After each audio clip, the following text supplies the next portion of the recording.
bin mange moti mile, mange mile na bhik.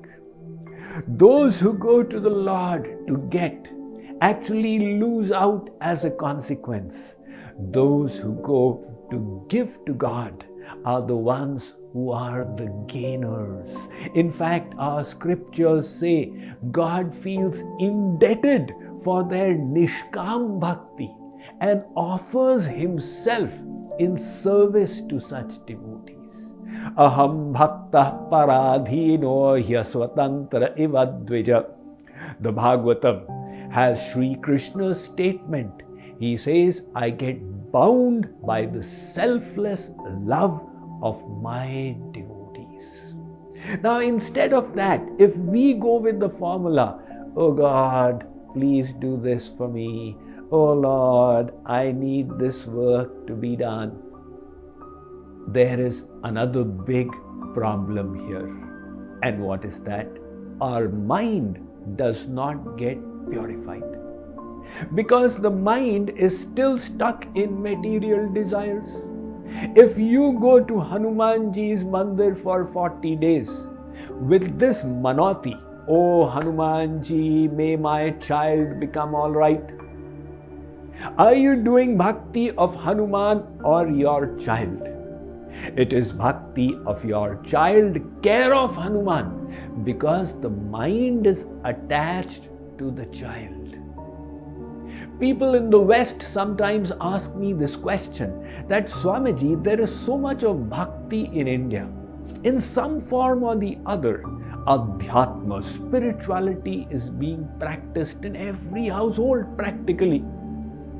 Somebody is worshipping Mother Durga, somebody is worshipping Laddu Gopal, somebody has got a Shaligram and so on. Then why is it that corruption is not getting eliminated from India? Why is it that this bhakti is not cleansing the hearts and minds of the people?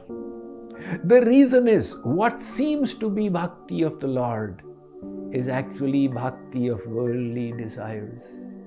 If you go to God for the fulfillment of worldly desires, your mind is not going towards the Lord and hence not getting purified.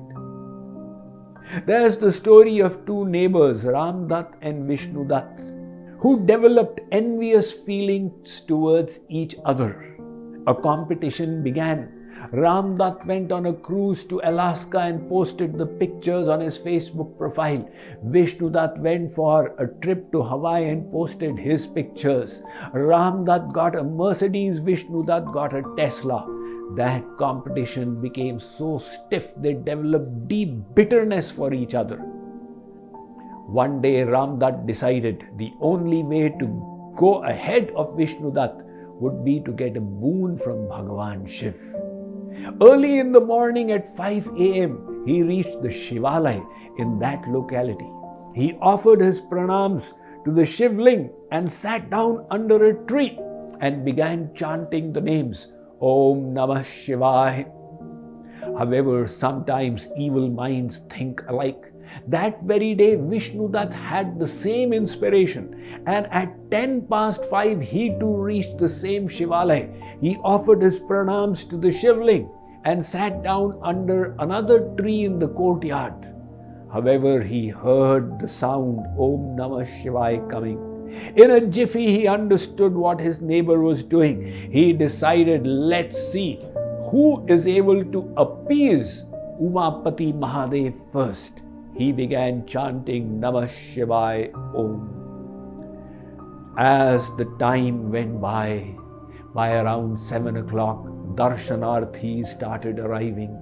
By 9 o'clock, the darshanarthis in the temple were pouring in, and they all witnessed these two people completely absorbed in chanting the names of Lord Shiv.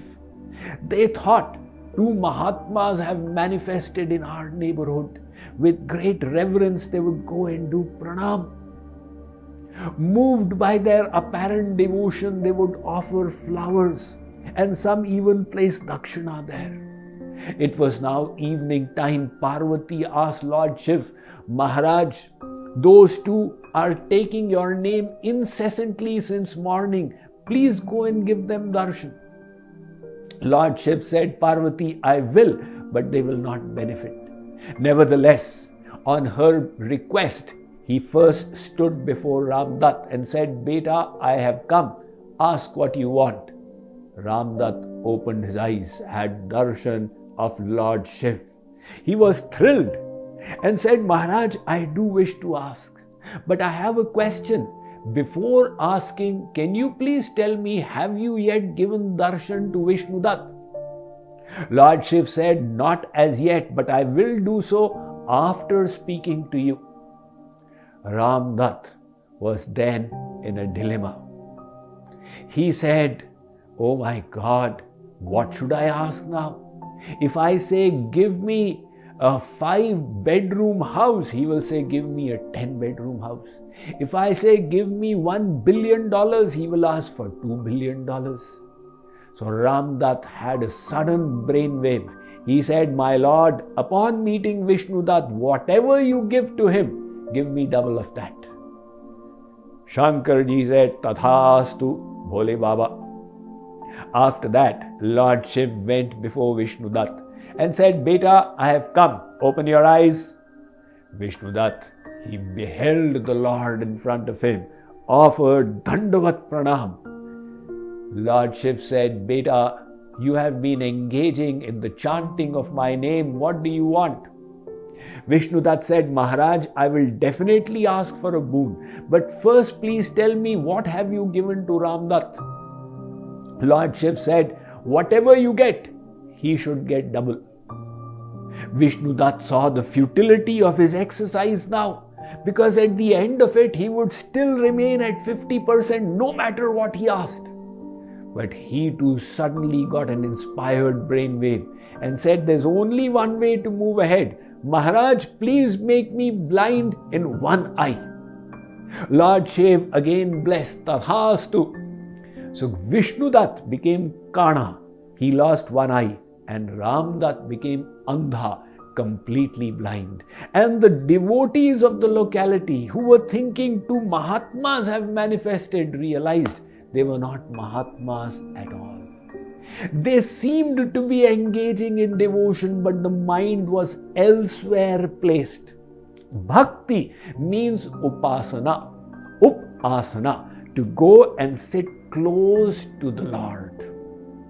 How will you go close? By taking your mind there. And that requires freeing your mind from material desires. If we wish to avoid the kind of foolishness that Ramdat and Vishnudat did, we must say, Meri chahi mat karo, main moorak agyan, teri chahi mein Prabhu hai mera kalyan. My Lord, even if I ask you for material boons, please don't fulfill them, for I don't know what is right for me. I have been in ignorance since endless lifetimes. You are my benevolent benefactor, my well-wisher, and full of knowledge and compassion. My Lord, you please decide what is best, and you bestow that boon upon me. So somebody may ask here, is it wrong to ask for bhakti, for jnana, for vairagya? Not really. Once you decide, I wish to love the Lord and my goal is to serve Him, for that service, if you ask for bhakti, it is still selfless intention. So pray, God, give me devotion so I may serve you. Bless me with divine knowledge so I may offer it in your loving service. Help me get detached so I may do better in my bhakti for your pleasure. In this way, ask for divine gifts with which you may serve your Lord.